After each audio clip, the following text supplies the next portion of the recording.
Party నుంచి మీ పార్టీకి రాజీనామా చేసిన ఎమ్మెల్యే మాట్లాడుతుంది నిన్న మీ మీద కొన్ని విమర్శలు చేసిండు. ఇప్పుడు వేసిన కమిటీకి సంబంధించి ఒకవేళ ఈ కమిటీతో అధికారం కోసం రాజకీయ సన్యాసం చేస్తానన్నాడు. ఇంకొకటి నేను రాజీనామా చేయను, పార్టీ ఏం అంటే కొంత పౌరుష పదజాలంతోనే అన్నాడు. ఏం పీక్కుంటారో పీక్కోండి అని చెప్పి అన్నాడు. దాని మీద ఏమన్నా పార్టీకి ఆయన మీద చర్యలు తీసుకుంటారా? ఏ విధంగా ముందుకెళ్తారు? ఇప్పుడు అక్కడ ఆన్సర్ ఇచ్చింది కదా,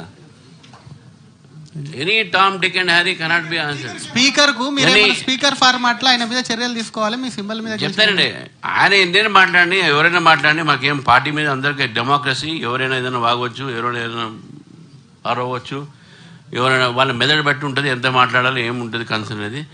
తర్వాత పార్టీ ప్రెసిడెంట్గా ఇంతకుముందు చెప్పిన I need not answer to any Tom Dick and Harry ఒకటి. సో ఇవన్నీ ఉంటాయి. బట్ ఏదున్నా సరే ఈరోజు ఏ నిర్ణయం ఉన్నా ఏ పార్టీ స్టేట్లో చేయాల్సింది, ఇటువంటి ఒక ఇష్యూస్లో కేంద్ర పార్టీ యొక్క డైరెక్షన్స్ మీద